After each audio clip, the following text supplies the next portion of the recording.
Oke, selamat pagi, selamat siang, dan selamat malam teman-teman dimanapun berada. Perkenalkan, nama saya Iwan Sepriadi. Saya adalah mahasiswa Magister Ilmu Komunikasi di Universitas Islam Bandung. Pada kesempatan kali ini, saya akan mengajak kamu untuk mengetahui ide bisnis di tengah pandemi COVID-19. Apa saja sebetulnya bisnisnya? Barangkali ide bisnis yang saya sampaikan ini akan membuat teman-teman semua tahu begitu tentang ide bisnis apa yang bisa dilakukan di tengah pandemi COVID-19. Nah, uh, salah satu ide bisnis yang saya sangat amat menarik untuk dibahas ketika pandemi COVID-19 ini, kenapa sih sebetulnya bisnis ini menarik? Karena kalau kita lihat pandemi COVID-19 ini merubah kegiatan dan keseharian masyarakat di dunia, baik itu sebetulnya kegiatan keseharian pembelajaran ataupun juga kegiatan-kegiatan bekerja dan sebagainya. Nah, adanya pembatasan pergerakan manusia ini membuat orang cenderung untuk bekerja work from home, kemudian ada juga study from home. Nah, ada banyak kegiatan-kegiatan yang sebetulnya dilakukan lebih baik di rumah saja. Nah, ternyata studi juga menunjukkan bahwa dengan diam di rumah saja, baik itu work from home ataupun study from home, ternyata membuat stres jauh lebih tinggi dan stres jauh lebih meningkat gitu. Nah, untuk itu banyak cara yang kemudian dilakukan oleh masyarakat, baik itu pekerja ataupun pelajar, yang mereka sengaja untuk mencari hobi apa yang bisa dilakukan di tengah pandemi COVID-19. Salah satunya hobi yang muncul ketika pandemi COVID-19, ada yang ternak cupang, kemudian ada yang hobi di bidang olahraga, memasak, bahkan merawat tanaman. Nah, yang saya sebutkan tadi sebetulnya menjadi meningkat ketika di tengah pandemi COVID-19, dan untuk itu saya mengajak kamu untuk sama-sama berbisnis di bidang tanaman ketika pandemi strength atau kekuatan. Bisnis ini menjual produk yang sedang digandrungi oleh masyarakat. Produk bisnis tidak mudah basi dan kebutuhan yang terus-menerus selama tanaman masih ada di muka bumi ini. Dan nanti setelah analisis SWOT, saya akan memaparkan kira-kira produk apa yang sesuai dengan analisis SWOT ini. Nah, kemudian ada di opportunity. Opportunity-nya adalah ketika tren muncul, maka sebetulnya produk harus dipasarkan. Tren terhadap makhluk hidup, baik itu peliharaan ataupun tanaman yang tadi saya sebutkan tadi, berbeda dengan tren benda atau barang mati seperti fashion dan juga makanan, di mana tren makhluk hidup seperti tanaman ini perawatannya juga akan terus berjalan. Sedangkan kalau tren makanan dan juga fashion ketika sudah tidak booming, maka pebisnis harus mencari pengganti atau menyesuaikan produknya. Lalu sebetulnya apa weakness-nya? Nah, weakness-nya adalah bisnis ini sangat membutuhkan waktu yang lama untuk dari proses produksi awal, pengumpulan bahan, sampai dengan proses produksi pupuk, siap dipasarkan. Nah, kualitas pupuk juga sangat berkaitan dengan kualitas bahan dasar organik yang digunakan. Sudah mulai memahami kan kira-kira produk apa yang akan saya sampaikan kepada teman-teman. Munculnya tren produk biasanya diiringi dengan sejumlah usaha serupa. Jadi itu adalah bagian daripada trade. Jadi kalau misalkan tanaman-tanaman mulai muncul, maka usaha-usaha di bidang tanaman juga akan semakin banyak di pasaran. Nah, ini jadi bagian daripada threat ataupun ancamannya. Nah, setelah kita tahu nih tadi kira-kira ada SWOT-nya, analisis SWOT. Jadi sebetulnya produknya ini apa? Nah, saya merekomendasikan hias. Ini pupuk ini secara spesifik untuk tanaman yang memproduksi klorofil tinggi. Gitu. Jadi pupuk ini sangat cocok bagi tanaman-tanaman yang punya uh, uh, bahan dasar ataupun secara dasarnya hijau-hijauannya lebih banyak sekali gitu. Selain produk ini bisa juga sebagai cairan untuk memberikan kesan kilap pada tanaman serta membuat tanaman tetap dalam kelembapan yang dibutuhkan atau dalam istilahnya adalah hydrate-nya cukup gitu. Nah, 100% bahan dari Nutrilil Hydrator ini adalah alami sehingga memberikan jaminan aman untuk tanaman pemilik premium customer ini, mulai dari 500 ml, 350 sampai juga 250 ml. Nah, untuk harganya sendiri kita akan pasarkan untuk yang 500 ml itu, objektifnya sebetulnya apa sih? Nah, ketika objektifnya bicara soal apa yang kemudian ingin didapatkan dari bisnis ini, kita itu ingin meningkatkan penjualan produk dari 300 botol per bulan menjadi 600 botol per bulan atau kenaikan 100% pada bulan Mei sampai dengan Agustus 2021 atau selama 4 bulan. Kedua, kita ingin meningkatkan brand awareness nih dari level brand recognition ke brand recall pada akhir tahun 2022 dengan rentan sebetulnya 2 tahun. Yang ketiga, kita ingin menambah ekspansi produksi dari 1 pabrik menjadi 2 pabrik di Jawa Barat dan juga keluar Pulau Jawa Barat di 2022 atau selama 2 tahun.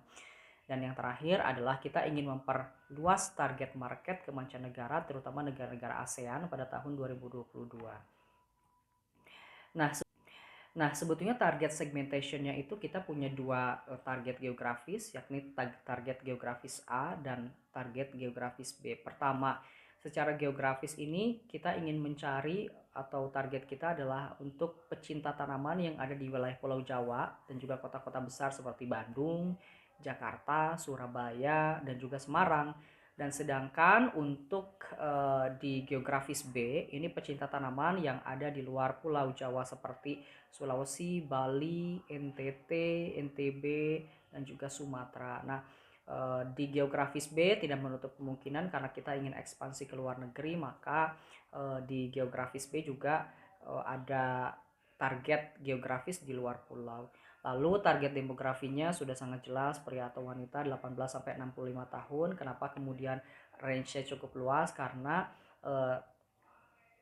produk ataupun hobi tanaman juga biasanya dicintai atau disukai oleh para orang tua di atas 65 tahun juga ada beberapa yang sangat suka dengan hobi ini begitu. Biasanya juga target demografis kemudian ditentukan range-nya cukup besar karena kita melihat sebetulnya orang-orang yang sudah pensiun mereka biasanya memilih untuk hobi merawat tanaman ataupun melakukan hobi-hobi lainnya. Nah, secara psikografisnya adalah orang dengan hobi pecinta tanaman, terutama tanaman hijau, orang dengan keinginan untuk merawat tanaman, dan pecinta alam serta lingkungan. Behavioralnya adalah selalu mengunjungi pameran tanaman hias, menjaga lingkungan, aktivis, dan komunitas tanaman hijau. Strategi kita ini akan membahas di 2. Yang pertama adalah direct dan indirect. Sementara directnya itu adalah pameran tanaman yang dikolaborasikan dengan pemerintah dan juga swasta. Jadi ceritanya nanti kita ini akan membuat sebuah kolaborasi dengan pemerintah dan juga swasta dengan membuat satu pameran yang menarik begitu. Yang kedua adalah membuat booth display di sejumlah penjual atau toko tanaman hias, baik itu di Cihideng dan juga Cibenying. Jadi nanti kita buat nih booth displaynya seperti apa. Dan yang kedua adalah penjualan pada e-commerce seperti Shopee, Lazada, dan lain-lainnya. Kemudian penjualan oleh reseller dan komunitas juga media sosial. Dan teman-teman, inilah taktik dan deliverable. Jadi nanti ketika di Cihideng begitu, katakanlah ini adalah kawasan penjualan tanaman begitu, nanti kita akan buat spanduk di toko ini gitu dengan contoh-contoh seperti pada gambar di bawah ini. Ini adalah bagian daripada taktik and deliverables yang nanti akan kita buat gitu. Kemudian ini adalah budgeting, total daripada budgeting adalah 41 juta. Dan kita akan membagi dan mengumpulkan 4 orang ataupun 4 tim untuk mengumpulkan selama 41 sebesar 41 juta ini, yakni 4 tim ini terdiri dari 4 orang ataupun bisa 4 kelompok dengan masing-masing kelompok 10.250.000 rupiah begitu. Jadi dari 10.250.000 rupiah ini akan mengumpulkan total sebesar 41 juta rupiah dengan beberapa keterangan dan juga barang yang dibutuhkan. Nah, teman-teman ini timetablesnya mulai dari pemasaran produk dari e-commerce hingga proses evaluasi akan dilakukan dari bulan Mei hingga bulan Agustus 2021. Dalam waktu 4 bulan ini kita akan melihat bagaimana perkembangan, lalu ketika perkembangannya sudah muncul baik itu ke arah yang lebih baik atau ke arah yang lebih buruk, maka strateginya akan kita rubah dalam waktu 4 bulan. Nah, evaluasi yang akan kita lakukan adalah evaluasi piramid. Jadi kami menggunakan evaluasi dari pemahaman, sikap, dan juga perilaku. Dari pemahaman kita akan melihat apakah customer sudah aware terhadap pentingnya penggunaan pupuk atau belum. Jadi hanya pada proses pemahamannya saja. Kemudian nanti ada ke arah yang lebih tinggi ataupun ke tingkat yang lebih tinggi adalah sikap. Bagaimana customer memandang produk kita, berapa botol yang terjual, dan sebagainya. Kemudian dari sikap, maka kita akan beralih ke level yang lebih tinggi yang di perilaku. Nah, apakah customer sudah menempatkan brand awareness pada level recall dibanding dengan level recognition. Nah, dari situ kita akan melihat secara 4 bulan untuk melihat apakah strategi ini masih bisa dilakukan dan layak dilakukan untuk menjual satu produk menarik. Dan bagi teman-teman yang sangat tertarik dengan bisnis ini sangat menguntungkan.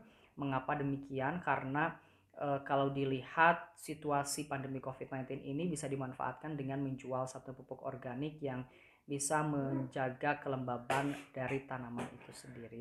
Terima kasih teman-teman, itu saja paparan dari saya. Assalamualaikum warahmatullahi wabarakatuh.